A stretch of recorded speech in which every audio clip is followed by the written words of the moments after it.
Have you ever been in a clothing store and let's say you find a t-shirt that you really like. You try it on, it looks good, it feels good, and you decide that you're going to purchase it. But along the way, you see that there's 4 or 5, maybe 6 more of the same shirt, but just in a different color. And instead of just buying the one that you originally wanted to buy, you end up getting 6 or 7 t-shirts. All the same shirt, all the same style, but just different colors. Now, did you need 6 or 7 shirts? Probably not. But did you want 6 or 7 shirts? Well, if you purchased them, then you obviously did. Now, this same concept applies, let's say if you go out to eat to a restaurant, I'm not gonna name names, and they offer unlimited breadsticks. And you tell yourself, I'm only gonna have 1, maybe 2. 8 or 9 later, you're full and you can't even eat your main course. And you can apply this concept, this idea to so many things in life. If you want 1 piece of chocolate, you end up eating a whole candy bar. You want a piece of cake, you end up eating the whole piece of cake. You want to buy 1 piece of jewelry, you buy 5. It's all this concept of excess. You try to only limit yourself to a small amount, but you end up having way more than you thought, way more than you actually wanted. And I really didn't understand this concept at first when I was first getting clean. But once I went to the rooms of recovery in Narcotics Anonymous, they started to throw around this one slogan: 1 is too many and 1,000 is never enough. Now, I didn't understand that at first. I couldn't really wrap my head around it. But once I started coming back and started to listen and started to really invest my time and energy, my mental energy, into what people were saying and the suggestions that people were giving me, it started to make some sense. That I couldn't just have 1. 1 was too many. And when I applied that to my active addiction days, yes, that was so true. I couldn't just have 1 drink. I couldn't just have 1 of this or 1 of that. It never worked out. And at the same time, if I kept going and going, having this drug and that drug and more, 1,000, 1,000,000 were never enough. I never felt satisfied. So that started to click when I started to apply that concept to my active addiction days. That 1 is too many and 1,000 is never enough. 1,000,000 is never enough. No amount that you could even fathom in your head is ever enough, because you will never be satisfied. Now, why is that? Why is 1 too many and 1,000 never enough? Now, I'm only going to speak about personal experience, but to me, the 1 is always the thing that sets it off. It sets those wheels in motion. And then when you look at the 1,000 is never enough, that just means you keep trying to chase something. Whether it's that high, whether you're trying to fill that void. So you keep chasing, you keep putting stuff in your body, you keep buying things, you keep doing certain things, because nothing that you can do, nothing that you can say, nothing that you can buy will fill that void. So you keep chasing and chasing and chasing, and it's a vicious, never-ending cycle. But it always starts with that 1. It always starts with that 1. And in our minds, at least in my mind, I thought I could just have 1. I could have 1 beer. I could take 1 pill. I could take 1 puff of a blunt or a joint or a bong or whatever. I thought that me, being the smart addict that I was, could just handle 1. Nah, that wasn't the case. And I tricked myself so many times into thinking that I had it under control. And now that I'm clean, that still can happen. That can happen to people that don't consider themselves addicts, that consider themselves normal. And there's tons, millions, billions of people out there that are like that. But for me, for this recovering addict, I know what it feels like to really understand that 1 is too many and 1,000 is never enough. But taking that concept that I learned in the rooms of recovery and applying it to my everyday clean and serene life was challenging at first. Because when I go back to that story in the beginning of buying, 5, 6 t-shirts, that was me. I would see a V-neck t-shirt that I really liked, and instead of just getting one, I would get 4 or 5. Now, can anybody physically wear more than one t-shirt at a time? Yes, we can put them on as layers, but you can't wear that shirt with another shirt at the same time and show it off or present it to the world. No, it's not physically possible. Can you wear more than one pair of jeans at a time? Yes, you can put them on over each other, but you really can't wear them like you're supposed to, 2 at a time, 3 at a time. So then why do it? Why buy in excess? Why eat in excess? Why drink or do drugs in excess? And to me, it's because we're chasing something. We're trying to fill a void. We're trying to make ourselves feel better from the external. And I've talked about this before. I've talked about that it's an inside job, not an outside job. And this relates. A lot of these concepts and ideas and thoughts are all intertwined. They all deal with a lot of the same issues and struggles that we have, that I've had, and that I've been working on for so many years. That we use everything in the external world to try to fix what's wrong on the inside, instead of not looking to the outside and just focusing on our inside and doing some self-reflection and really digging deep and understanding why. And once we can really pull away the layers and really dig deep through all this superficial nonsense that we build on our foundation, that's where the magic happens. That's where we find answers. That's where we can truly understand why 1 is too many and 1,000 is never enough. Now, in certain areas, you, me, anybody might not really need to apply this.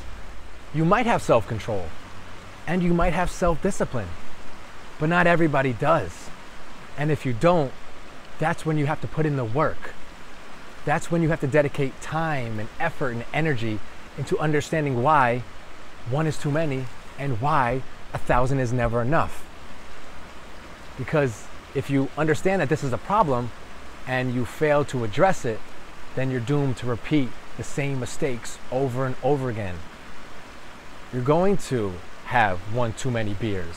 You're going to buy a few extra t-shirts that you don't need. You're going to work out. Let's say that. Work out for longer than you even need to, because you feel like if you don't, then you're going to be less in shape, or you can't eat this certain thing. It applies to so many places. That just popped into my head, that even working out in excess is not good for you. When you think about it, working out and exercising inherently is good for somebody. But if you take it too far, if you do it too much, if you do it in excess, then there's a tipping point. Then it goes from being beneficial to harmful, and then you can hurt yourself. But what I really wanted to stress here is this middle ground. And the key word is balance.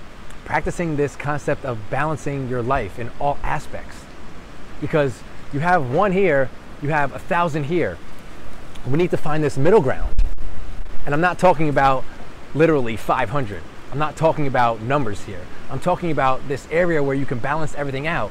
When you're here or here, but you want to be here. That's it. And so many people in this world, including myself, either used to or currently live in this extreme-filled life where it's either all or nothing. And if you're in this nothing side and you totally restrict yourself from doing certain things or eating certain things, then you're setting yourself up to overindulge, to binge, to do things in excess that are going to end up hurting you at the end of the day, just because you were trying to restrict yourself. And then we all know what happens if you're in that all area. When you go too hard, you do things too much, then you're also living in excess. So both ends of the spectrum can be quite detrimental. So this concept of balance, this concept of balancing all aspects of your life is so important. Understanding what situations in your life can trigger you, what people can trigger you, what emotional states can trigger you, what mental states can trigger you and make you want to overindulge, that make you want to do things in excess. And at the same time, you have to truly be true to yourself. You have to be honest with yourself. in these situations that you know may trigger you, you have to be real with yourself. Self-check yourself and be like, what am I doing right now? Is this because I really need or want to do this or eat this? Or is it because I'm trying to mask feelings? Is it because I'm trying to fill a void? So this concept, yes, one is too many and 1,000 are never enough, is something to really keep in mind. But at the same time, we have to understand our motives, because we can have one if we are clear with our motives. But if we try to lie to ourselves and be dishonest with ourselves and deceive ourselves, then that one is going to turn into more and more and more. And it can reach 1,000, but that's too much. And then you think, no, it's not too much, and you keep going. So just be really, really honest with yourself. Be upfront with yourself. Check yourself, because if you don't, as Ice Cube once said, you're going to wreck yourself. And I had to say that. I'm sorry. It just popped into my mind and I did it. But it's true. You can wreck yourself. It's so true, even though I was making a joke about it. If you don't really keep yourself in check, then you're doomed to hurt yourself. You're doomed to do harm to yourself. So one is too many and 1,000 is never enough is a great place for you to start. But take that concept and apply it to all aspects of your life and see where you are living in excess. See where you're doing things in excess that might be masking a certain problem or a certain issue, or if you're trying to fill a void with those certain practices, with those certain habits, with those certain routines. Because if you don't, then you're going to continue down this path, this vicious cycle that's going to keep you down, keep you miserable, keep you unhappy, keep you angry. And that's not what we want. We don't want those feelings. We want to be happy. We want to be joyous. We want to be free. And one way to really truly be free is to not be attached to these things that we need to always have, that we need to always eat, that we need to always do, that we need to always wear, that these people that we always need to see or hear from. No. Break those attachments. We do not need that in our life, because it ends up keeping us locked in a prison that we create. So if you're confronted with a situation like this and you're not sure what to do, at that moment, what you usually did, don't do it. Take a moment, take a minute, take a step back and really try to assess the situation. Really try to be real with yourself and see why you're doing this, why you're eating this, why you're buying this. Maybe even write it down, because that makes it real, that makes it concrete. If it's floating around in your head, it can still be considered an abstract thought. But once you write it down, once you're looking at it, it becomes real and it stares you in the face. Now, if your motives are not beneficial, then don't do it. But if it's going to cause no harm, then you can proceed, but proceed with caution. And obviously, if you buy a lot of t-shirts, it's not causing anybody harm. That's not the point. What I mean is that, is it causing dissonance within yourself? Are you buying those shirts because you feel unhappy, or you feel rejected, or you feel a certain kind of way that you don't want to feel? So by buying those shirts, you are harming yourself, because you're really not dealing with what's going on inside. You're using an external stimulus to try to treat something that needs to be done from the inside, from you, from me, from any one of us. It's an inside job. So that's what I mean. So we need to take those moments, those precious moments, those decisive moments where we can go either in a positive way or a negative way, and treat them extremely, extremely gently, and look at them as lessons and areas where we can test ourselves and really understand who we are, who we don't want to be, and who we really want to be, the person that we really want to be. It's those moments that can define us. And yes, we're all human. We are going to make mistakes. We are going to slip up. And if you do, wipe your hands clean of it, let it go, and move forward. Use that mistake as a teachable moment. Don't let it get you down. Don't say, oh man, once again, I did the wrong thing, because that's not gonna help you grow at all. It's not gonna help you evolve. It's not gonna help you become a better person. Look at it as like, oh, I see what I did here. I did this and I ended up getting that, and I really didn't address what was going on inside, and now I'm still stuck in the same position, so what did it really do for me? That's what I mean. That self-reflection in the moment, and also after the moment passes if it doesn't go the way you wanted it to. If it does, give yourself a pat on the back, because you accomplished something that you might not have accomplished before. One small victory is still a victory. It's still something to be proud of. It's still something to hold your head high about, because you usually wouldn't have handled that way. And because you did this time, that's a win. That's a win. Smile and be happy about it, but move on to the next situation, because those situations are going to keep arising. It happens all throughout the day, all throughout our lives. But as long as we stay conscious, mindful, and aware of our motives, and check ourselves when we aren't sure why we're doing something, then we're going to be able to combat any situation that could harm us. And even in the ones where we thought, oh, one was too many and 1,000 is never enough, then we can really, really, really be true with ourselves and be honest with ourselves and show that self-discipline and show that self-control. In the beginning of this video, I spoke about where I originally heard this phrase, one is too many and 1,000 is never enough. It was in the rooms of recovery when I was first getting clean.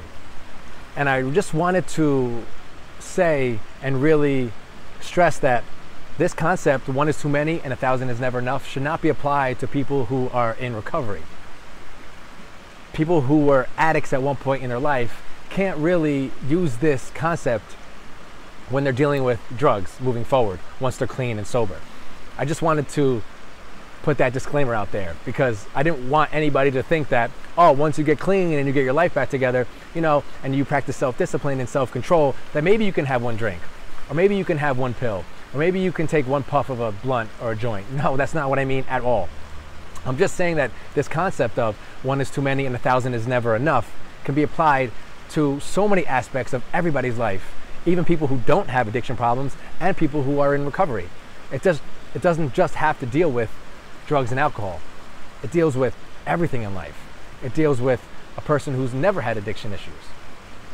I just really wanted to put that out there so no one thought that I was advocating for, you know, putting yourself on a, you know, a one drink a day type of plan, because that's not what I mean. Anybody who is in recovery, who's had addiction issues in the past, should abstain from all drugs and alcohol in order to recover. That's what they say. In other aspects of our lives and your lives and all of our lives, we need to practice this concept of one is too many and 1,000 is never enough, if we understand that once we have that one, we can't stop. And like I said earlier, it could be clothes, it can be food, it could be a person. Just wanted to make that clear. Just remember to be 100% honest with yourself and true with yourself. Because at the end of the day, if you're not, the only person that you're really hurting is yourself. So if you get into these certain situations where you know that you might do something in excess, then really try to stop yourself. Really try to hold yourself accountable and not allow yourself to harm yourself by the actions that you take, by the words that you might speak. Because if you stop yourself, that's when the growth can happen. But if you continue to do the same things, then you're going to continue to get the same results. And if nothing changes, nothing changes. And I see all of the growth and all of the positive things that have happened in my life because I really became honest with myself. I really became true with myself, and I stopped BSing myself. And a lot of these concepts that I've learned, I really try to live today. I know certain times when I might want to overindulge or do something in excess because I'm feeling a certain type of way. Am I perfect? Not by any means, but I'm aware, and I try one day at a time to make myself a better person. I try one day at a time to show up for myself. I try one day at a time to be completely true to myself and not harm anybody else and not harm myself. And if you can do that each and every day, then you've won. Everything else is icing on the cake. So just remember that. Remember to be true to yourself. It's the best thing that you can do. Have an amazing day, everybody. Have a blessed day. Always be grateful. Always remember to be grateful for this moment. For this moment right now, regardless if it's positive or negative, is all we truly have. So remember to be grateful for it. Be thankful for it. And smile. Always remember to smile, everybody. I'll talk to you soon. Peace.